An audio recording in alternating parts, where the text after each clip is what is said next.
പെണ്ണിനെ കാണാനിടയായപ്പോ നോക്കി കഴിഞ്ഞപ്പോൾ ഉടനെ തീരുമാനമെടുത്തതാണ്, എന്റെ ശരീരമേ, അള്ളാഹു നോക്കരുതെന്ന് പറഞ്ഞ, അള്ളാഹു കാണരുതെന്ന് പറഞ്ഞ, അള്ളാഹു സംസാരിക്കരുതെന്ന് പറഞ്ഞ ഒരു പെണ്ണിനെ നീ നോക്കി ആസ്വദിച്ചതിന്റെ പേരിൽ ഇനി മരണം വരെ തണുത്ത വെള്ളം കുടിക്കാൻ ഞാൻ നിന്നെ സമ്മതിക്കില്ല. അതിൽ പിന്നെ തണുത്ത വെള്ളം അദ്ദേഹം കുടിച്ചിട്ടില്ലത്രേ, ചുടുവെള്ളം കുടിപ്പിച്ച് ശരീരത്തെ ശിക്ഷിക്കുകയായിരുന്നു മഹാനവറുകൾ. എന്റെ ചെറുപ്പക്കാരാലോചിച്ചു നോക്കി, എത്രയാ നമ്മുടെ കണ്ണിനെ നശിപ്പിച്ചത്. വിചാരണ ചെയ്യുന്നവർ തിന്മകൾക്ക് മാത്രമല്ല വിചാരണ, ഏതെങ്കിലും അനാവശ്യമായൊരു ചോദ്യം ചോദിച്ചു പോയതിൽ പിന്നെ വിചാരണ ചെയ്തവർ ഒരു ദിവസം അവസാനിക്കുമ്പോഴേക്കും വിചാരണ ചെയ്യുന്നവനാണ് മുസ്ലിം. അവന്റെ ഒരു ദിവസം കടന്നു പോകുന്നത് കൃത്യമാണ്, അതിന് വിലയുണ്ട്, സെക്കൻഡുകൾക്ക് വിലയുണ്ട്. അവിടെ ഹസ്സാൻ ഇബ്നു അബീ സിനാൻ റഹിമഹുല്ലാഹ് വഴിയിലൂടെ നടക്കുമ്പോ ഒരു വീട് കണ്ടപ്പോ ചോദിച്ചു, ഈ വീട് ഉണ്ടാക്കിയിട്ട് എത്ര കാലമായിട്ടുണ്ട്? മിമ്മതാ ബുനിയ ഹാദാ, എത്ര കാലമായി ഇപ്പൊ ഈ ബിൽഡിംഗ് ഇവിടെ ഉണ്ടായിട്ട്? ഒരു ചോദ്യം. നമ്മളിത് പറയുമ്പോ ഉടച്ചോനെ, ഇതൊക്കെ എന്താ, ഒന്നുമല്ല എന്ന് വിചാരിക്കുന്ന സംഗതികളല്ലേ എന്ന് ചിന്തിച്ചു പോകും. വെറുതെ ചോദിച്ചു. നമ്മൾക്ക് ചോദിക്കൂലേ, എത്ര കാലമായി ഈ ബിൽഡിംഗ് ഇവിടെ ഉണ്ടായിട്ട്? ഇത് എന്നെടുത്ത ബിൽഡിംഗ് ആണ്. വെറുതെ ചോദിച്ചു. എന്നിട്ട് ശരീരത്തോട് മുൻതിരിഞ്ഞുകൊണ്ട് ശരീരത്തോട് ചോദിച്ചു, തസ്അലീന അമ്മാ ലാ യഅനീക്, നിനക്ക് ആവശ്യമില്ലാത്തത് നീ ചോദിച്ചുവല്ലേ ശരീരമേ, ആവശ്യമില്ലാത്തത് ചോദിച്ചില്ലേ? അത് ചോദിക്കേണ്ട വല്ല കാര്യം ഉണ്ടായിരുന്നു? അത് എന്നെടുത്തോട്ടെ, എത്ര കാലം മുമ്പ് എടുത്തോട്ടെ, നിനക്കെന്ത് കാര്യം ശരീരമേ? നീ ആ ചോദിച്ചത് വെറുതെയാണല്ലോ, നിനക്കെന്ത് ഉപകാരം അതുകൊണ്ട്? തസ്അലീന അമ്മാ ലാ യഅനീക് ലൗ ആഖിബന്നകി ബിസൗമി സന, ഇതിന് പകരം നിനക്ക് സുന്നത്ത് നോമ്പ് ഒരു വർഷം മുഴുവനും നീ നോറ്റേ പറ്റൂ എന്ന് ഒരൊറ്റ ചോദ്യത്തിന് പകരം ഒരു വർഷം നോമ്പെടുപ്പിച്ച മഹാനാണ് ഹസ്സാൻ ഇബ്നു അബീ സിനാൻ റഹിമഹുല്ലാഹ്. ഇപ്പൊ എന്താ നമ്മൾ പറയാ? ഇവരൊക്കെയാ വലിയ ഈ ദീനിന്റെ മഹത്വക്കൾ, ഇവരൊക്കെയാണ് കാണിച്ചു തന്ന ആ മഹാപാതകൾ.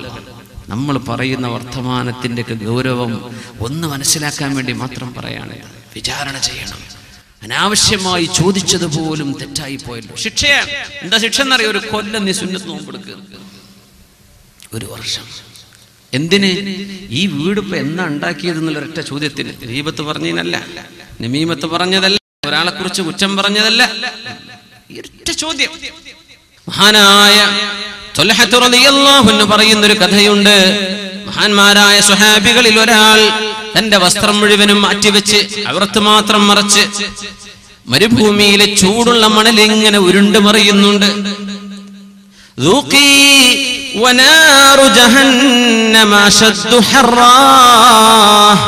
ശരീരമേ, നീ ആസ്വദിക്ക്, നരകത്തിന് ഇതിനേക്കാളും ചൂടുണ്ട്, നരകത്തിന് ഇതിലേറെ ചൂടുണ്ട്, നീ അങ്ങ് അനുഭവിക്കുക എന്ന് പറഞ്ഞ് സ്വന്തം ശരീരത്തെ ചുട്ടുപൊള്ളുന്ന മണലിൽ ഇങ്ങനെ ഉരുട്ടുന്നു. അജീഫത്തും ബില്ലൈൽ ബത്താലത്തും ബിന്നഹാർ,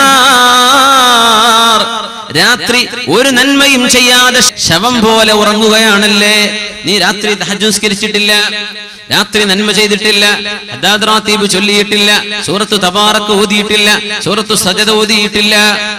അജീഫത്തും ബില്ലൈൽ, രാത്രി നീ ഇങ്ങനെ ശവമായി കിടക്കുകയും ബത്താലത്തും ബിന്നഹാർ, പകലിലാണെങ്കിലോ ഒരു നന്മയും ചെയ്യാതെ വെറുതെ നടക്കുന്ന ശരീരമേ, ഈ നരകത്തിന്റെ ചൂട് ഇതിനേക്കാളും വലുതാണ്, ഭൂമിയിലെ ചൂട് നീ ഒന്ന് ആസ്വദിക്കുക എന്ന് പറഞ്ഞ് തന്റെ ശരീരത്തെ പൊള്ളിപ്പിക്കുന്ന ഒരു സുഹാബിയുടെ കഥ പറഞ്ഞത് മഹാനായ ത്വൽഹത്ത് റളിയല്ലാഹു അൻഹു.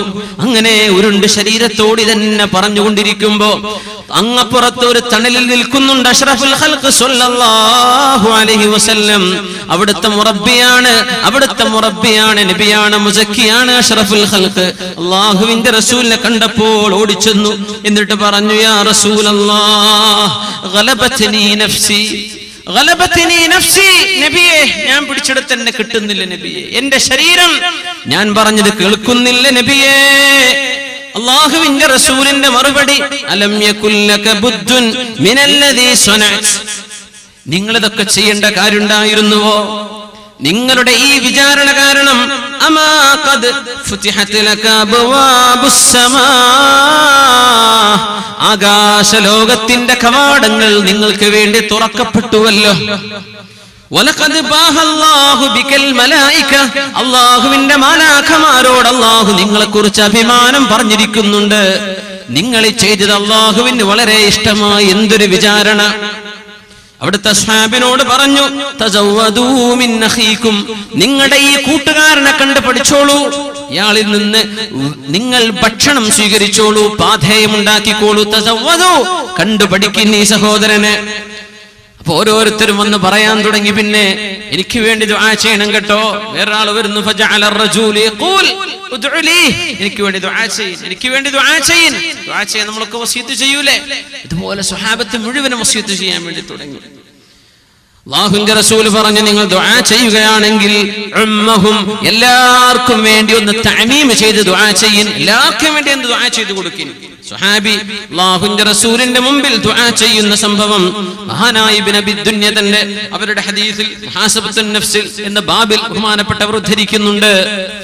ആ സ്വഹാബി ദുആ ചെയ്തു കൊടുക്കുന്നു, അല്ലാഹുമ്മ ജഅലിത് തഖ്വാ സാദഹും, അല്ലാഹുമ്മ ജഅലിത് തഖ്വാ സാദഹും, അല്ലാഹുവേ നിന്നെ കുറിച്ചുള്ള ഭയഭക്തി ഇവർക്കൊക്കെ ഭക്ഷണമായി കൊടുക്ക്. ഭക്ഷണം എന്താ? അല്ലാഹുവിനെ കുറിച്ചുള്ള ഭയഭക്തി. വജ്മഅ അലൽ ഹുദാ അംറഹും, സന്മാർഗത്തിലേക്ക് അവരെ ചേർത്തി കൊടുക്കല്ലാഹ്. അല്ലാഹുമ്മ ജഅലിത് തഖ്വാ സാദഹും, അല്ലാഹു നമുക്കും തഖ്വ ഭക്ഷണമാക്കി തരട്ടെ. അല്ലാഹുമ്മ ജഅലിത് തഖ്വാ സാദഹും വജ്മഅ അലൽ ഹുദാ അംറഹും, സന്മാർഗത്തിലേക്ക് അവരെ ചേർത്തേണമേ അല്ലാഹ്. ഈ ഒരു പ്രാർത്ഥന പ്രാർത്ഥിച്ചപ്പോ റസൂലുള്ളാഹി സ്വല്ലല്ലാഹു അലൈഹി വസല്ലം തങ്ങൾ പറയാൻ തുടങ്ങി, അല്ലാഹുമ്മ സദ്ദിദ്, അല്ലാഹുമ്മ സദ്ദിദ്, അല്ലാഹുമ്മ സദ്ദിദ്ഹു, പടച്ചവനെ ഈ ചെറുപ്പക്കാരനെ നേർവഴിയിൽ പിടിച്ചു നിർത്തണേ അല്ലാഹ്, നേർവഴിയിലാക്കണേ അല്ലാഹ്. ആ ചെറുപ്പക്കാരൻ പറഞ്ഞു, അല്ലാഹുമ്മ ജഅലിൽ ജന്നത മആബഹും, മറ്റൊരു ദുആ, പടച്ചവനെ ഇവർക്കൊക്കെ എത്തിച്ചേരുന്ന വീട് സ്വർഗമാക്കി കൊടുക്കല്ലാഹ്, കത്തിജ്വലിക്കുന്ന നരകമാക്കല്ലേ അല്ലാഹ്, സ്വർഗമാക്കി കൊടുക്കണേ അല്ലാഹ്. ദുആ ചെയ്തു കൊടുക്കുക, അല്ലാഹുമ്മ ജഅലിൽ ജന്നത മആബഹും. ആ പ്രാർത്ഥനയ്ക്ക് ആമീൻ പറഞ്ഞു റസൂലുള്ളാഹി സ്വല്ലല്ലാഹു അലൈഹി വസല്ലം. അതിന് ആമീൻ പറഞ്ഞു അവിടുത്തെ സ്വഹാബികൾ റിദ്വാനുല്ലാഹി അലൈഹിം അജ്മഈൻ. ദേഹം ചെയ്ത മഹത്വം എന്താണെന്നറിയോ? മണലിലൂടെ ഉരുണ്ടു പോവാണ്, ഉരുണ്ടിട്ട് നാറു ജഹന്നമ അശദ്ദു ഹർറാ, നരകത്തിന് ഇതിനേക്കാളൊക്കെ ചൂടുണ്ട് ശരീരമേ.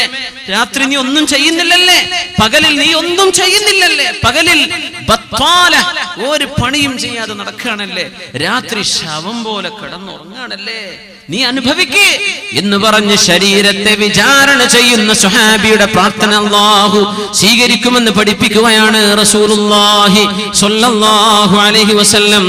സ്വഹാബികൾ ചെയ്ത ഈ ഒരു വിചാരണയിലേക്കാണ് നമ്മൾ ഇന്ന് ചിന്തിക്കാൻ പോകുന്നത്. നമ്മുടെ ദിവസവും നമ്മുടെ രാത്രിയും പകലും എങ്ങനെയാണ് നമുക്ക് കൊണ്ടുപോകാൻ കഴിയുന്നത്, എങ്ങനെയാണ് നമ്മൾ കഴിഞ്ഞു കിടക്കേണ്ടത്? അല്ലാഹു നമുക്ക് നിശ്ചയിച്ച ആയുസ് സെക്കൻഡുകളാണ്. അല്ലാഹുവിന്റെ പൊരുത്തത്തിലായി സ്വീകരിക്കാൻ, അല്ലാഹു ഇഷ്ടപ്പെടുന്നത് മാത്രം ചെയ്ത് ജീവിക്കാൻ റഹ്മാനായ അല്ലാഹുവേ നീ ഞങ്ങൾക്ക് തൗഫീഖ് തരണേ പടച്ചവനെ.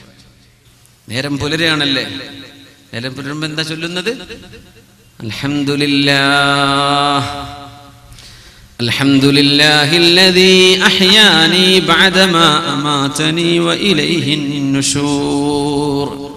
ആർക്കും ഇത് അറിയില്ല എന്ന് വിചാരിക്കുക, ഉണർന്ന ഉടനെ പറയേണ്ട വാക്ക് അൽഹംദുലില്ലാഹ്. അല്ലാഹുവേ നിനക്ക് സ്തുതി റബ്ബേ, അല്ലാഹുവേ നിനക്ക് സ്തുതി പടച്ചവനെ, നീ എന്നെ വിട്ടില്ലേ. കിടന്നുറങ്ങുമ്പോൾ ചൊല്ലിയത് എന്തായിരുന്നു?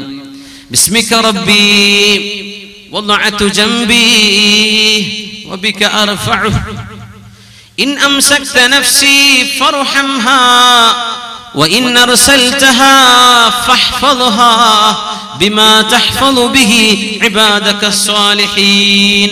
അങ്ങനെ കിടന്നുറങ്ങിയവനാണ് മുസ്ലിം. അൽഹംദുലില്ലാഹ് നിനക്ക് സ്തുതി അല്ലാഹ്. അല്ലദീ അഹ്യാനാ, നീയാണല്ലോ അല്ലാഹുവേ ഞങ്ങളുടെ ശരീരത്തിലേക്ക് ജീവൻ മടക്കി വിട്ടത്. ബഅദമാ അമാതനാ, ഞങ്ങളെ മരിപ്പിച്ചതിന്റെ ശേഷം. ഞങ്ങൾ മരിച്ചിരിക്കുന്നു ഉറക്കത്തിൽ, ഓർമ്മ ഉണ്ടായിട്ടില്ല എവിടെയാണ് ഞാനെന്ന്. നടന്നതൊന്നുമേ ഞാൻ അറിഞ്ഞിട്ടില്ല, ഞാൻ ഉറങ്ങുകയായിരുന്നു. അങ്ങനല്ലേ പറയാ. അല്ലാഹുവേ നീ ജീവൻ ഞങ്ങൾക്ക് തിരിച്ചു തന്നല്ലോ. വഇലൈഹിൻ നുശൂർ, ജീവൻ കിട്ടി ഞാൻ രക്ഷപ്പെട്ടു ഓടാൻ പോവല്ല, അവസാനം ഈ ജീവൻ അല്ലാഹു തിരിച്ചെടുക്കുകയും വഇലൈഹിൻ നുശൂർ, അവസാനത്തെ മടക്കം നിന്നിലേക്ക് തന്നെയാണ് റബ്ബേ. നിനക്ക് ജീവൻ തന്നാലും ഞാൻ അഹങ്കരിച്ച് നടക്കല്ല, നീ എന്നെ പിടിക്കും. പക്ഷെ ഇന്ന് നീ എന്നെ വിട്ടെന്നില്ലേ. അൽഹംദുലില്ലാഹ്, അൽഹംദുലില്ലാഹ്, അൽഹംദുലില്ലാഹ് എന്ന് ചൊല്ലാതെ മക്കൾ ഉണരരുത്. ചെറിയ പിഞ്ചു പൈതങ്ങൾ ഉറങ്ങിയെണീക്കാൻ, തൊട്ടിൽ നിന്ന് ഉമ്മ എടുക്കാണ് കുഞ്ഞിനെ. ഉമ്മ പറയണം കുഞ്ഞിന് വേണ്ടി അൽഹംദുലില്ലാഹ്. കുഞ്ഞിനെ തൊട്ടിയിലേക്ക് ഉറക്കാൻ വേണ്ടി കിടത്തുകയാണ്, ഉമ്മ പറയണം ബിസ്മില്ലാഹ്, അല്ലാഹുവിന്റെ നാമത്തിൽ. കിടന്നുറങ്ങുമ്പോൾ ചൊല്ലിയത് അല്ലാഹുവേ ബിസ്മിക റബ്ബി, നിന്റെ നാമത്തിൽ എന്റെ ശരീരം ഞാൻ കിടത്തുകയാണ്. അല്ലാഹ് വദഅതു ജംബി, എന്റെ പാർശ്വഭാഗം, എന്റെ സൈഡ് എന്ന് വലത്തേക്ക് തിരിഞ്ഞാണ് കിടക്കുന്നത്. അതുകൊണ്ട് അങ്ങനെ പറയുന്നത്, ഞാൻ എന്റെ ശരീരത്തിന്റെ സൈഡ് നിന്നിലേക്ക് മുൻനിർത്തി ഞാൻ കിടത്തിയിരിക്കുന്നു റബ്ബേ. നീ എങ്ങാനും എന്നത് ഉയർത്താൻ അനുവദിച്ചാൽ മാത്രമേ അല്ലാഹുവേ എനിക്ക് എന്റെ ശരീരത്തെ ഉയർത്താൻ പറ്റൂ.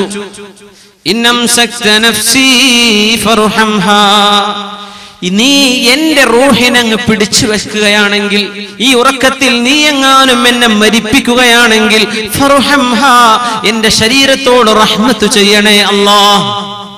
ഇതൊക്കെ നമ്മൾ ചൊല്ലി കിടക്കുന്നത് എന്തൊരു ദിക്റാണ്.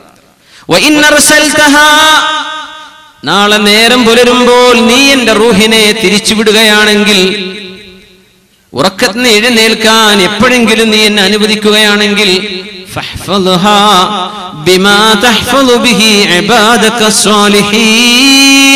നിന്റെ സജ്ജനങ്ങളെ നീ എങ്ങനെയാണോ സൂക്ഷിക്കുന്നത്